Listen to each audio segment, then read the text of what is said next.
मैं धर्म भूमि कर्म भूमि कृष्णा की जन्म भूमि विश्व में पहचान रखता हूँ।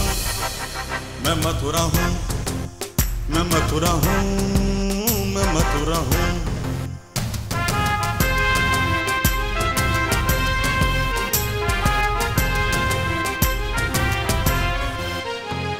मैं प्रेम हूँ, मैं आस हूँ, मैं श्रद्धा का सैलाब हूँ, हर एक दिल में वास करता हूँ। मैं मथुरा हूँ, मैं मथुरा हूँ, मैं मथुरा हूँ।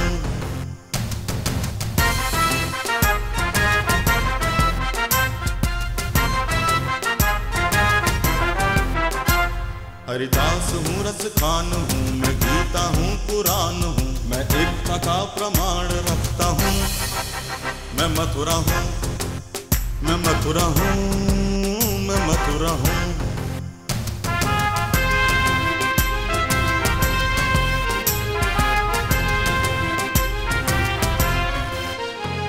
मैं न्याय हूँ, विश्वास हूँ, मैं दुखियों की आवाज हूँ, मैं कंसों का संहार करता हूँ। मैं मथुरा हूँ, मैं मथुरा हूँ, मैं मथुरा हूँ, मैं मथुरा हूँ। नमस्कार दर्शकों, मैं शुभम मालविया स्वागत करता हूं आप सभी का हमारे एक्सक्लूसिव टॉक शो में जिसका नाम है मैं मथुरा हूं। इस वक्त मंच पर हमारे साथ मौजूद हैं हमारे अतिथि शंभू चरण पाठक जी और मुकेश सारस्वत जी। शंभू चरण पाठक जी 1995 से कांग्रेस से जुड़े हुए हैं और 1995 में ही वृंदावन नगर पालिका का इन्होंने चुनाव लड़ा था, लेकिन इनको जीत हासिल नहीं हो पाई थी। वहीं अगर मुकेश सारस्वत जी के बारे में मैं आपको बताऊं तो ये नौवरामद राजपुर के प्रधान हैं और कैलाश नगर वेलफेयर एसोसिएशन के अध्यक्ष हैं। इनसे बात करेंगे हमारे संवाददाता वेद प्रकाश गौतम। आपका स्वागत है सर हमारे इस खास शो में मथुरा हूं मैं। सर पहला सवाल आपसे ही पाठक जी करता हूं। आप कांग्रेस से जुड़े हुए हैं लंबे समय से, 2 बार चेयरमैनी का चुनाव भी लड़ चुके हैं जी। क्या कारण ऐसे रहे कि जनता का समर्थन नहीं मिल सका आपको? मैं इस मंच के माध्यम से वृंदावन की जनता को नमन करता हूं। मैंने 2 बार 95 में और 2012 में वृंदावन नगर पालिका का चुनाव लड़ा और वृंदावन की जनता ने मुझे अपने प्रसार में और अपने आशीर्वाद में कोई कमी नहीं छोड़ी। जहाँ तक मैं समझता हूँ दोनों बार मेरे साथ चीटिंग हुई और चीटिंग के कारण जो है मैं चुनाव हारा। वास्तव में जनता ने मुझे आशीर्वाद देने में कोई कमी नहीं दी। चीटिंग सर स्पष्ट करना चाहेंगे किस तरह की चीटिंग हुई, जनता समझ सके आपके जो सामने बैठी हुई है। चीटिंग की जो स्थिति है प्रशासकीय तौर पर और बूथ लेवल पर यहाँ चीटिंग हुई। मैं अभी हाल का सन 2012 की घटना के बारे में आपको बताऊं जी कि वृंदावन नगर में 25 वार्ड हैं और 22 वार्डों से मुझे पूरी तरह से मत अधिकता मिली। केवल 3 वार्ड में जी मैं उनसे पीछे रहा, जो प्रतिनिधि जो वर्तमान में नगर पालिका के चेयरमैन बने जी। लेकिन प्रशासनिक जो तैयारी थी मैं उसका सीधा था उदाहरण बताऊं कि मथुरा जो यहाँ से 2.5-3 गुनी वोट अधिक हैं और वहाँ का निर्णय शाम को 7 बजे आ जाता है जी और वृंदावन नगर पालिका के मतों की गिनती का निर्णय रात को 11 बजे आता है जी। जब लाइट अवरुद्ध हो गई थी उसी दरमियान वहाँ वोटों में गड़बड़ी काउंटिंग में हुई जी और जहाँ मैं 224 वोटों से जीत रहा था मुझे 239 वोटों से हारा हुआ देखा दिया गया। आप कोर्ट में भी गए थे इस मामले को लेकर, क्या हुआ?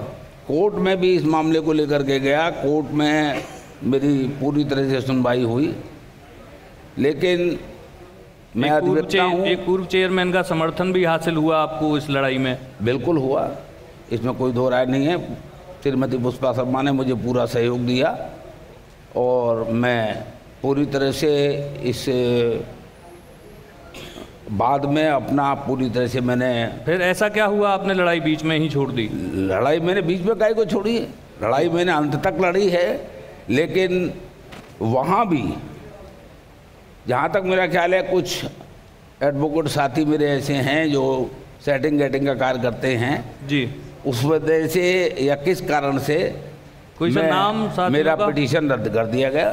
साथियों का सर नाम सामना जाहिर करना चाहेंगे? नहीं, क्या बात कर रहे हैं? तो मैं इस मामले में नाम जाहिर नहीं करना चाहता हूँ।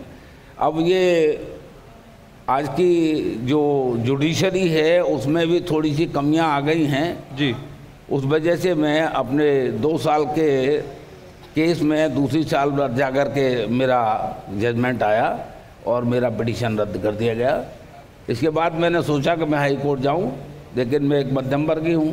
मैंने देखा कि हाई कोर्ट में अपीलों में कई साल लग जाते हैं, हालांकि मैंने वहां अपील की, लेकिन मैं बार बार जाओ और अपील को अपने नंबर पे लाओ। समस्याओं के चलते आपने मामला बीच में ही छोड़ दिया? नहीं, मामला मैंने बीच में नहीं छोड़ा, मैंने हाई कोर्ट में अपील की है। मेरे हाई कोर्ट में अपील जो है लंबित रही। चलिए आपसे आगे बात करेंगे। मुकेश सारस्वत साहब जी हमारे साथ नौमरामद राजपुर गांव के प्रधान हैं और कैलाश नगर वेलफेयर एसोसिएशन के आप अध्यक्ष भी हैं। तो सर क्या प्रयास आपके द्वारा किया जा रहा है? ग्राम जहाँ के आप प्रधान हैं वहाँ का विकास किस तरह कर रहे हैं, और जो कैलाश नगर एसोसिएशन है उसका क्या उद्देश्य है? क्या जी वृंदावन के विकास में कार्य कर रहे हैं? सबसे पहले तो मैं नियो न्यूज ने जो आज से 14 वर्ष पहले जो एक नन्हा पौधा रोपित किया था, आज वो यहाँ पुष्पित और पल्लवित होता हुआ हमें दिखाई दे रहा है। सबसे पहले बधाई देना चाहूँगा नियो परिवार को। बहुत आभार आपका, बहुत शुक्रिया। आज से लगभग 2 वर्ष पहले मुझे कैलाश नगर वेलफेयर एसोसिएशन का दायित्व कैलाश नगर वासियों ने दिया था जी। उसके बनने के बाद में मेरा जो कार्य रहा है एक टीम वर्क के साथ में रहा है जी। कभी मैंने अपने को अकेले न तो प्रोजेक्ट किया, न मैं आगे चाहता हूं कि मैं अकेले प्रोजेक्ट करूं। हमेशा कोई भी कार्य होता है तो एक टीम वर्क से ही संभव है जी। तो क्या टीम ने पूरी ने क्या कार्य किए अब तक? पूरी टीम ने, हमने 2 वर्ष पहले जैसे कार्यकाल हमने ग्रहण किया तो उसके बाद हमने एक लोडर लिया अपने निजी संसाधनों से, जिसमें विकास प्राधिकरण का कोई सहयोग नहीं था जी। निजी संसाधनों से लोडर लिया और हमने अपने यहाँ पे 10-12 स्वीपर नियुक्त किए। उसकी बदौलत ये है आज मैं अपने आप को इसमें गौरवान्वित भी महसूस करता हूँ। मथुरा जिले की कैलाश नगर एक ऐसी पहली कॉलोनी है जी जिसमें सुबह 6 बजे ही प्रत्येक घर से कूड़ा घर घर से उठता है और लगभग 2 गाड़ियाँ कूड़ा डेली निकलता है और वो जो है डलाव घर पे जाके पड़ता है जी। और लगभग उसी के दरमियान हमने 300 पौधारोपण किए और 300 पौधारोपण में वन विभाग जहाँ पे 300 पेड़ लगाता तो मुश्किल से 40 या 50 पेड़ होते। हमारे द्वारा लगाए गए 300 पेड़ों में से आज भी लगभग 290 या 280 पेड़ जीवित हैं। उसका कारण ये है कि हम स्वयं उनकी देखभाल करते हैं। हमारी टीम जो जाती है उनमें पानी लगाती है, खाद लगाती है, गुड़ाई का काम भी करती है। इसी से प्रभावित होकर कैलाश नगर वासियों ने मुझे अपने प्रधान पद का दायित्व दिया और मेरी पहली प्रधान पद के बारे में जैसी आपकी जीवन शैली बताई जाती थी उसमें कहा जाता था कि आप शायद प्रधान पद के लिए इंटरेस्टेड नहीं थे या कोई अन्य बात होगी, लेकिन किसी एक पूर्व चेयरमैन का आपको भी काफ़ी सपोर्ट रहा। ये भी कहते हैं कि उनके उकसाने पर ही आप प्रधान बने, जिससे कि वो अपना चेयरमैन रहें, आप प्रधान रहें, अच्छी एक टाइमिंग बन जाए। नहीं, ऐसा कुछ नहीं है, ये अगर अफवाह है ये तो। पर मैं बताऊं कैलाश नगर वासियों ने वास्तव में मेरे कार्य को देखा तो कैलाश नगर वासी बैठे भी हुए मुझे यहाँ से दिखाई दे रहे हैं, तो उन्होंने ही मुझे दायित्व सौंपा कि अगर आपको ये मिलेगा तो कुछ फंडिंग की व्यवस्था और कुछ अच्छा कर सकेंगे जी। तो आप इसमें पहली ग्राम पंचायत मेरी ऐसी है जो मैंने जिले में ODF घोषित कराई, खुले में शौच मुक्त जी। और उसके बाद में आप ताज्जुब करोगे, मेरी प्रधानी को 1.5 वर्ष हुआ है। 1.5 वर्ष में मात्र मेरे यहाँ पे जो फंड मेरी निधि में आया है वो मात्र 23 लाख रुपए है। 23 लाख रुपए के बावजूद अगर मैं अपने कार्यों को गिनवाऊं आपको तो 2 करोड़ रुपए के कार्य मैंने अन्य संस्थाओं से जैसे अपने क्षेत्र में करवा चुका हूं। केवल कार्य ही कार्य गिना दीजिए, ज्यादा लंबा ना जाए, समय बहुत कम है। जैसे कच्ची कॉलोनी गोदुलीपुरम के पास में है, उसमें रोड और नालियां बिल्कुल नहीं थी, रोड और नालियां पूरी की पूरी तैयार हैं। मारुति नगर हरदास नगर में CC रोड पूरी तैयार है और उसमें और हरदास नगर में पानी की व्यवस्था मैंने नगर पालिका से कराई है। वो चेयरमैन के कार्यकाल में नहीं कराई, चेयरमैन साहब के में वो निगम घोषित हो गया, उसके बाद में मैंने वहाँ पे लोगों को बड़ी दिक्कत थी, उसके बाद में पानी की व्यवस्था कराई है।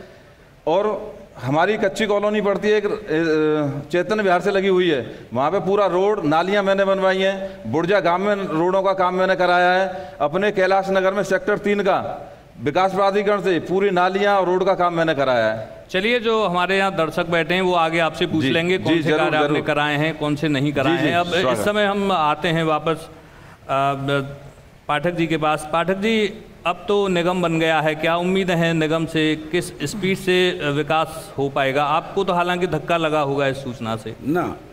मैं अपना आखिरी चुनाव लड़ चुका था जी। 2012 में मैंने ये सोचा था कि मेरा आखिरी चुनाव है, उसके बाद शायद मैं चुनाव की रणनीति से अपने आप को अलग कर लूं। निगम बना है, लेकिन निगम की तैयारी सही ढंग से नहीं हुई, और निगम बनने के बाद ये स्थिति ये है कि आज मथुरा वृंदावन नगर में बहुत ज़्यादा आतंक है। तो बंदरों का आतंक तो बहुत है ही, सबसे बड़े डकैत बंदर हैं, चाहे इसका मोबाइल ले जाते हैं, पर्स ले जाते हैं, चाहे ले जाते हैं, और सफाई व्यवस्था पूरी तरह से नष्ट हो गई है। तो जल भी पूरी तरह से उपलब्ध लोगों को अब नहीं। तक जो नगर पालिका रही, चाहे वो बंदरों की बात करें या जाम की, पार्किंग की, अन्य समस्याओं को लेकर क्यों प्रयास नहीं किए गए उनके द्वारा? हमने समय समय पर आंदोलन किए हैं, और हमें हमेशा आश्वासन डीएम महोदय से और जो यहाँ के नगर पालिका परिषद के नगर पिता रहे हैं उनसे समय समय पर आश्वासन मिले। श्री मुकेश गौतम जी ने भी अखबारों में भी ये दिया था कि अब बंदरों की समस्या पूर्णतः समाप्त हो जाएगी, लेकिन वो दिनों दिन बढ़ती जा रही है, समाप्ति का उसमें कोई भी। आपको लगता है निगम बनने के बाद कुछ मुझे तो ये नहीं लगता कि शासकीय स्तर पर अगर सही ढंग से कोई प्रयत्न नहीं किया गया तो बंदरों के आतंक से वृंदावन नगर को मुक्ति मिलेगी, ऐसी मुझे कोई संभावना दिखाई नहीं। मुकेश सारस्वत जी, आप क्या कहेंगे? बंदरों की समस्या तो साथ में है ही, बहुत सारी समस्याएं भी अपने साथ में है, निगम बन चुका है, क्या कुछ हालात बदलने वाले हैं वृंदावन के? अभी जो परिस्थितियां हैं सर, उसमें तो मुझे कहीं दिखाई नहीं दे रहा है जी। जैसे जो ग्राम पंचायत, मैं पहला प्रधान था जो निगम के पक्ष में था, और निगम के फेवर में मैंने अपनी ग्राम पंचायत को रिटर्न में लिख के दिया जिलाधिकारी महोदय के यहाँ कि मेरी ग्राम पंचायत जो है बिल्कुल शहरी क्षेत्र है और उसको निगम में शामिल किया जाए। उसका रिटर्न लेटर भी मेरे पास में, रिसीविंग लेटर।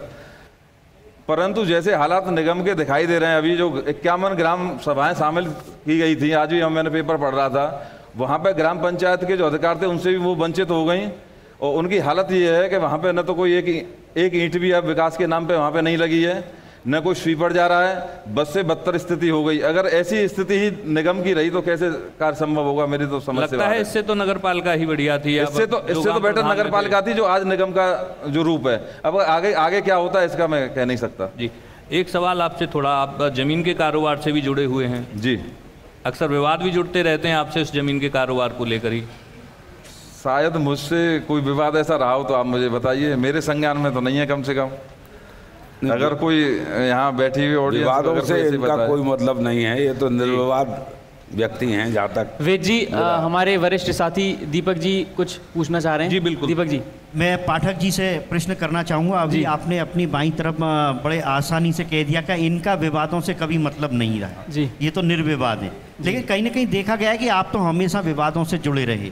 1995 में आपने चुनाव लड़ा, पराजित हो गए। 2012 में भी आपने जो है चुनाव लड़ा मुकेश गौतम के साथ में, पराजित हो गए उसमें, और कहीं ना कहीं आपने उनके खिलाफ जो है एक रिट भी दाखिल कर दी, न्यायालय में वो चल रही थी। अब बताया यह जाता है कि अब आप जो कहीं ना कहीं मुकेश गौतम जो है उनकी गोद में जाके बैठ गए, उनसे बड़ी अच्छी ट्यूनिंग बन गई है। पहले पुष्पा जी के साथ में आप जो रहते थे और उनका विरोध करते थे, आज उनकी साइड बदल के आप उधर चले गए। ऐसा क्या कारण रहा कि जिसकी वजह से आपको मुकेश गौतम से विशेष प्रेम और स्नेह हो गया? जी पाठक, जैसा आप कह रहे हैं ऐसी कोई स्थिति नहीं है।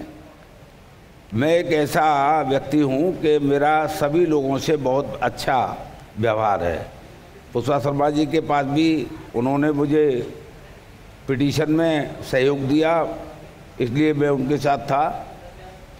और मुकेश गौतम जी की जहाँ तक बात है, मैं उनके गुरु के रूप में हूँ।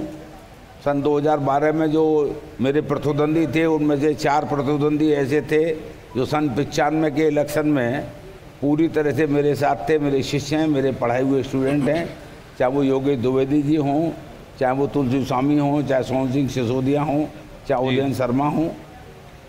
मेरा कभी किसी से कोई मतभेद नहीं रहा है।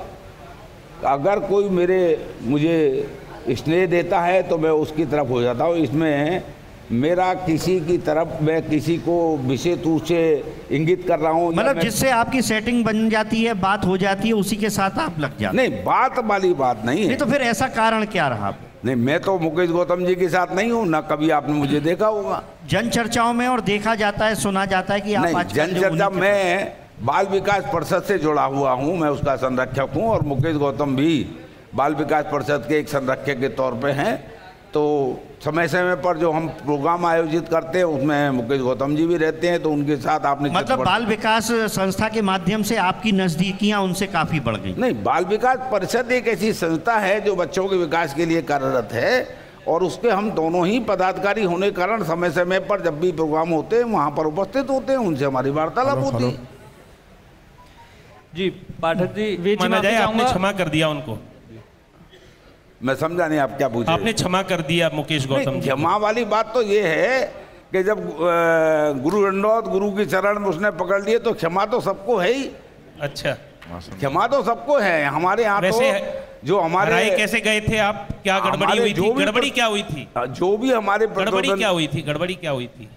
गड़बड़ी तो आपको मालूम है, आपके सामने हुई है। आप तो वहाँ उपस्थित थे। सन 95 के इलेक्शन में तो न्यूज नहीं था, लेकिन सन 2012 के इलेक्शन में तो न्यूज वहाँ था मौजूद, और न्यूज ने सारी स्थिति को देखा है, समझा है। ये बात जरूर है कि वो नहीं, स्पष्ट नहीं वो ऐसे कैसे हुआ? मतलब आप बता रहे थे कि 200 कुछ वोटों से पहले आप जीत रहे थे। देखिए, जैसे 200 कुछ वोटों से हार गए। 95 में जो हुआ था, उस समय वृंदावन नगर के ही जो मूर्धन ईओ थे गौड़ जी, उन्हीं को आरओ नियुक्त कर दिया गया था, और उन्होंने चुनाव की जो काउंटिंग हो रही थी, और वहाँ जो दर्शक और जो काउंटिंग के एजेंट रहते हैं उसकी दूरी कम से कम 10 फीट कर दी थी। इसे दिखाई नहीं दे रहा था कि ये वोट किसका किसको जा रहा है काउंटिंग में, और हमारी गड्डियों को ही हमारे प्रतिद्वंदी की गड्डियों में मिला दिया गया, और उस वक़्त मुझे करीब 439 या 440 वोटों से जो है घोषित किया गया था पराजित। लेकिन इस समय की बात बता रहे हैं आप? 1995 की बता रहे हैं आप? ये सन 95 की बता रहा हूँ। उस वक़्त जो हमारे पत्रकार संघ के इस वक्त प्रदेश उपाध्यक्ष उपमन्यु जी, उस वक़्त नए नए पत्रकार बने थे, उन्होंने खूब विरोध किया था इसका, और उन्होंने उस वक़्त प्रशासनिक अधिकारियों से उनकी बहुत कहासुनी भी हुई थी। लेकिन चूंकि मैं किसी राजनीतिक दल से नहीं था, एक निर्दलीय उम्मीदवार के तौर पे था, किसी राजनीतिक दल से नहीं था, इसलिए मेरे साथ कोई भी खड़ा होने के लिए तैयार नहीं था। और कौन आपके विरोध में आया? 2012 में कौन विरोध में आया आपकी? 2012 में गेटिंग में कौन शामिल रहा? 2012 में तो मेरे शिष्य ही मेरे विरोधी थे मुख्य रूप से। जो पार्टीगत बात जहां तक की जाए तो कांग्रेस से श्री सोहन सिंह सिसोदिया और भाजपा से मुकेश गौतम। मैं एक निर्दलीय उम्मीदवार के तौर पर। आप कह रहे थे कि हराया गया, तो सेटिंग गेटिंग में कौन शामिल रहा? सेकंड गुल्ली में मैं ही था। सेटिंग गेटिंग में? सेटिंग गेटिंग साजिश में कौन था? देखिए, जहां तक मेरा ख्याल है साजिश में उन्हीं के कुछ लोग थे जो चुनाव कार्यालय में भी कार्यरत थे। नहीं, बगल में जो बैठे हुए हैं वो भी मुकेश गौतम के संगी थे, काउंटिंग एजेंट थे, इसमें कोई दो राय वाली बात नहीं है। लेकिन सेटिंग गेटिंग में बहुत से लोगों का हाथ है। मैं इस बारे में ये नहीं कह सकता हूं कि इनका हाथ है। हाँ, ये काउंटिंग एजेंट थे, ये मैं कह सकता हूं। और मैंने तो जहां तक है अनूप जी, जो मेरे प्रतिद्वंदी थी वो मेरे स्टूडेंट थे, और जहां भी मिलते हैं वो मेरे चरण स्पर्श करते हैं। तो मेरा तो सबको विजयी भव का ही आशीर्वाद है कि वो लोग उन्नति करें, आगे बढ़े। सामने क्यों आ गए आप? नहीं, अपने शिष्यों को आगे बढ़ने दे दे। काहे इतनी लालसा जग गई थी कि लाओ एक बार और लड़ लूं? नहीं, शिष्य लोग ही आगे आए। मैंने शिष्य लोगों से निवेदन भी किया कि भाई मेरा आखिरी चुनाव है, और जिस तरह आपने मुझे 95 में सपोर्ट किया, इस तरह आप मुझे सपोर्ट करिए। इसके बाद मैं राजनीति से पूरी तरह से संन्यास ले लूंगा। चर्चा आगे बढ़ जाए, लेकिन मुकेश जी मैं बस यहीं से कह देता हूँ, काफी चीजें शंभू चरण जी कह चुके हैं। कुछ आप कहना चाहेंगे? मुकेश गौतम जी के लिए बहुत कुछ कह दिया, और आप तो काउंटिंग एजेंट थे ही, धोखे से हराया गया है चुनाव, आप क्या कहेंगे? नहीं, गुरुजी का हृदय बहुत बड़ा है हमारे, इन्होंने आशीर्वाद दे दिया मुकेश जी को भी, ऐसी कोई बात नहीं है। अब ये चुनाव हारने के बाद में देखो ये सब चीज़ें व्यवस्थाएं, ऐसा लगता है जब अगर अंतर कम रहता है चुनाव हारने का, तो ये लगता है कि कुछ ऐसा हुआ होगा, क्या है क्या नहीं, पर मेरे विचार से ऐसा कुछ हुआ नहीं था। बाकी तो सब ईश्वर के अधीन है। दर्शकों, जारी रहेगी ये वार्ता और वृंदावन से जुड़े मुद्दों को लेकर मुकेश सारस्वत जी के साथ और शंभूचरण पाठक जी के साथ हमारे साथी वेद जी जारी रखेंगे वार्ता। और ब्रेक के बाद आप सभी पूछ सकते हैं सवाल हमारे अतिथियों से। आप देखते रहिए हमारा एक्सक्लूसिव टॉक शो मैं मथुरा हूं।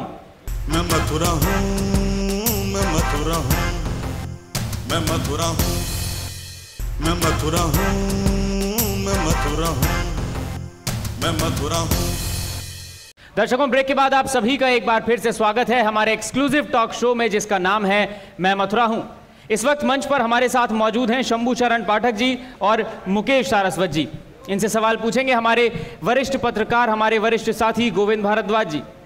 मेरा सवाल पाठक जी से है कि अभी वार्ता में अपना चुनाव हारने की बात कर रहे थे, तो उन्होंने जुडिशियल में इंटरोगेट किया है, उन्होंने जुडिशियल पर सवाल खड़े किए हैं। तो मेरे ख्याल से ये एक बहुत बुरी बात होगी पाठक जी के लिए कि अपनी कमजोरियों की वजह से आप चुनाव हारे और उसके बाद जुडिशियल पर आप प्रश्न चिन्ह लगा रहे हैं। तो मुझे लगता है कि ये न तो आपके हित में है और न ही मैं समझता हूँ समाज के हित में है। तो इस तरह की जो भ्रम आपके दिमाग में वो नहीं होना चाहिए।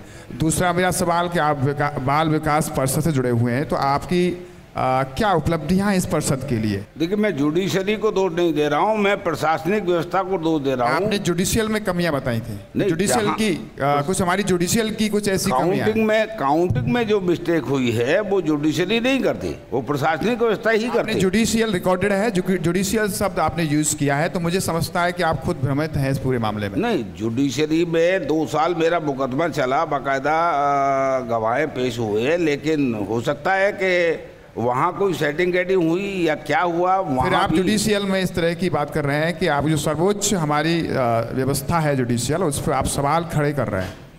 नहीं, तो वो मैं अपना अनुभव नहीं बता रहा, मैं अपना अंदाज बता रहा हूँ कि ऐसा भी संभव है, क्योंकि जब सारी तथ्य हमारे अनुकूल थे, जो कि मैं खुद भी एडवोकेट हूँ, सारे तथ्य हमारे अनुकूल थे, सारी स्थितियां हमारे अनुकूल थी, सारे जितने भी डॉक्यूमेंट है वो हमारे अनुकूल होते हुए भी हमारे पिटीशन को किसी कारणवश से रद्द कर दिया गया। उसके बाद हम हाई कोर्ट गए। खैर छोड़ो, ये आपकी कमजोरी रही होगी। दूसरा मेरा सवाल, आप बाल विकास परिषद से जुड़े हुए हैं, क्या अभी तक की उपलब्धियां हैं आपकी? देखिए, बाल विकास परिषद की ओर से हम 12 महीने बच्चों के विकास के लिए विभिन्न प्रकार के कार्यक्रम आयोजित करते हैं। इसमें बच्चों के लिए डांस का वार्षिक रूप से हम 3 दिन का समारोह करते हैं। बच्चों के विकास के लिए राखी प्रतियोगिता है, बच्चों के विकास के लिए पेंटिंग प्रतियोगिता है, नृत्य प्रतियोगिता है, समय समय पर हमारे यहाँ होती है। इसके साथ साथ हम बच्चों के विकास के साथ साथ सामाजिक कार्यों में भी बाल विकास मंच जो है पूरी तरह से कार्यरत है।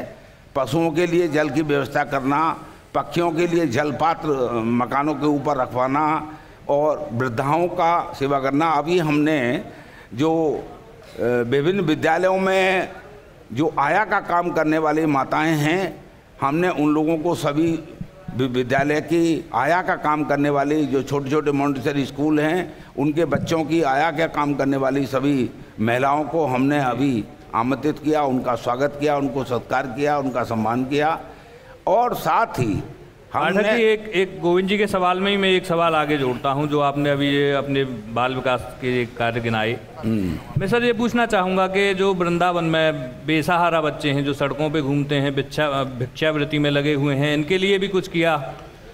देखिए, भिक्षावृत्ति में जो लगे हुए हैं वो सामाजिक संस्थाएँ बहुत सी ऐसी है, जैसे कि अभी मुझसे पूर्व कई जो संस्थाएँ हैं उन्होंने इस बारे में आपको स्पष्ट किया कि यहाँ जो विद्यालय हैं वो निःशुल्क हैं, वहाँ पर उनके लिए विद्या अध्ययन की व्यवस्था है, उनको खान पीन की सारी व्यवस्था है। हमारी संस्था भी समय समय पर ऐसे विद्यार्थियों के लिए उन्हें विद्यालयों में स्थापित करने के लिए, उन्हें विद्यालयों में जमा करने के लिए करती है। साथ ही मैं पिछले 44 वर्षों से पाठक कोचिंग इंस्टीट्यूट नाम की एक संस्था चलाता हूँ। वहाँ भी करीब है सर, हाँ, करीब 20% छात्रों को आज भी निःशुल्क शिक्षा मैं प्रदान करता हूं और बहुत ही कम शुल्क में मैं उन्हें अध्यापन का कार्य भी करता हूं। चलिए पाठक जी, मुकेश सारस्वत जी, बहुत बहुत धन्यवाद आपका हमारे इस टॉक शो में आने के लिए। तो दर्शकों, ये रहे हमारे साथ शंभूचरण पाठक जी और मुकेश सारस्वत जी। आपसे फिर होगी मुलाकात कुछ नए अतिथियों के साथ, कुछ नए मुद्दों के साथ।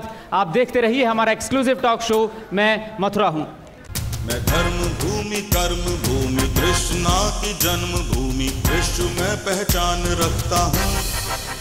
मैं मथुरा हूँ, मैं मथुरा हूँ, मैं मथुरा हूँ।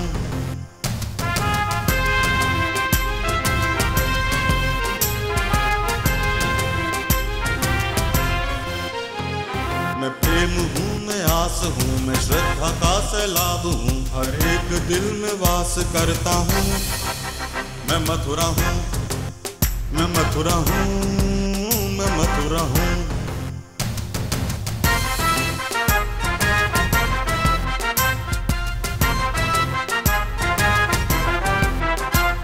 हरिदास हूँ, रस खान हूँ, मैं गीता हूँ, पुराण हूँ, मैं एकता का प्रमाण रखता हूँ। मैं मथुरा हूँ, मैं मथुरा हूँ, मैं मथुरा हूँ।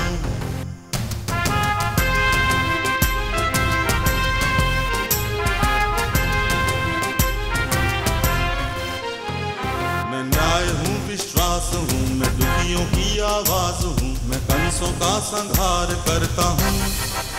मैं मथुरा हूँ, मैं मथुरा हूँ, मैं मथुरा हूँ, मैं मथुरा हूँ।